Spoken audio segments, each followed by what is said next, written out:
สิเนี่ยเคยเล่นบ่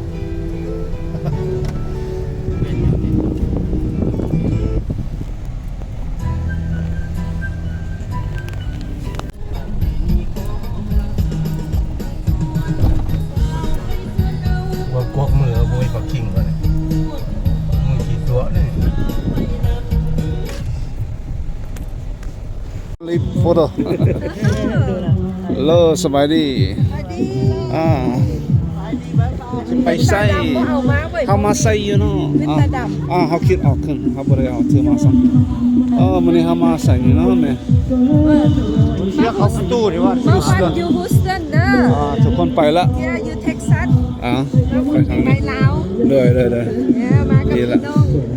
พี่น้องส่วนมาน้อง7 คนมาน้ำกันขักเนาะมากับหลานนั่นแฝด3 คนเจ้าถือ2 คนเนี่ยเรียกวัดเจ้าบังไหมอันนี้มันยังเจ้า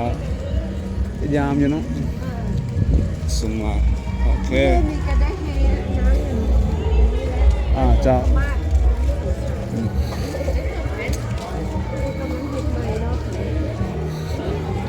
โอเคสิไปซื้อทิเก็ตปีหนึ่งเท่าไหร่ละยังบ่ฮู้แล้วต้องไปคือเสียประมาณ$25ถึงadmission fee ละ4,000จ้ะYeah 10 I have 10 Say the next person ไม่เส้นออกไปอยู่ล่ะ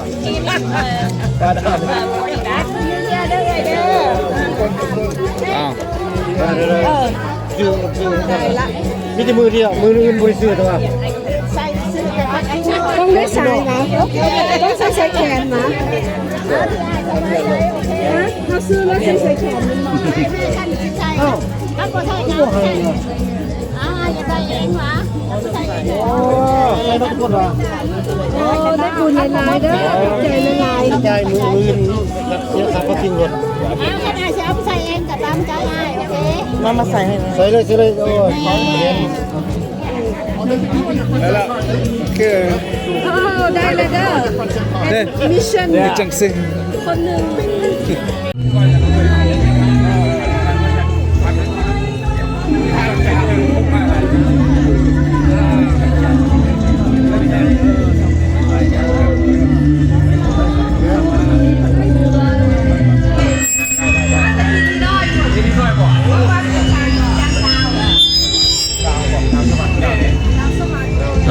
ฮัลโหล1 2 3 4 5 6 7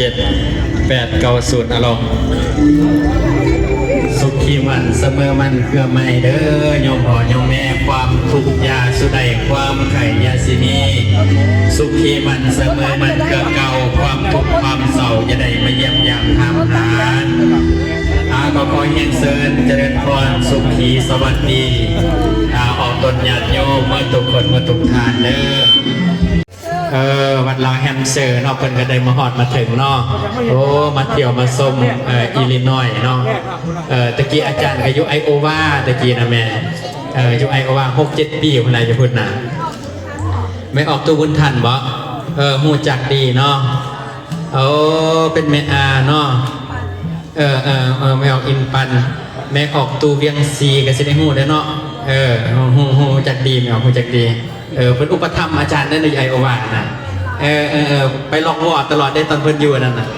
ไปวัดอาจารย์ดังสวรรค์วัดอาจารย์ดาวเสด็จนะแม่ออกไปบุญคำบุญสู่เด้อแม่เด้ออนุโมทนาบุญยมแม่เดินทางมาจากรัฐอิลลินอยส์เนาะมาร่วมบุญปีใหม่แอลจีนเนาะเมืองแอลจีนเนาะแม่เนาะบุญคำบุญสู่เด้อแม่เด้ออยู่ดีมีแห่งสุขภาพแข็งแรงอายุมันคนยืนเด้อมาฮอดมาถึงแล้วก็ได้มามัดคอต่อแขนนำพ่อแม่ครูบาอาจารย์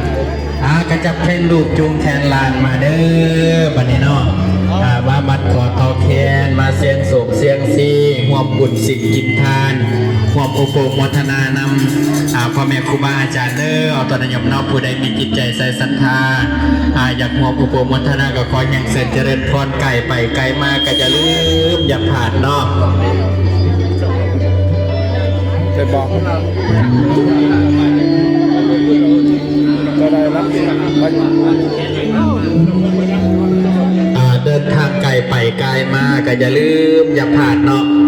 อย่าลืมอย่าพลาดโอกาสมาทำบุญนำกันเอาตอนนี้เนาะมาแข่นำกันเด้อแม่เด้อเพื่อความเป็นสิริมงคลเนาะก็ขอให้อยู่เย็นเป็นสุขมีความสุขความเจริญอยู่ดีมีแห่งเมื่อทุกคนเมื่อทุกท่านเด้อยมพรแม่เนาะ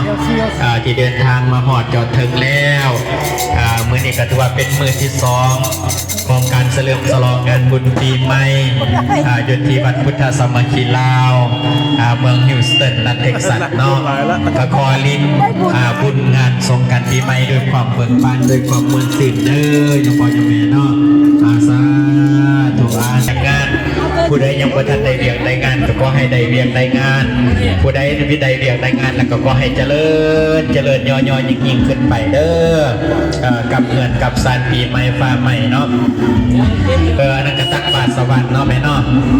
ยอดชอบป่าเด้อสิได้สร้างขึ้นใส่หอพระหอศพเนาะ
มันมีโซ่อยู่บน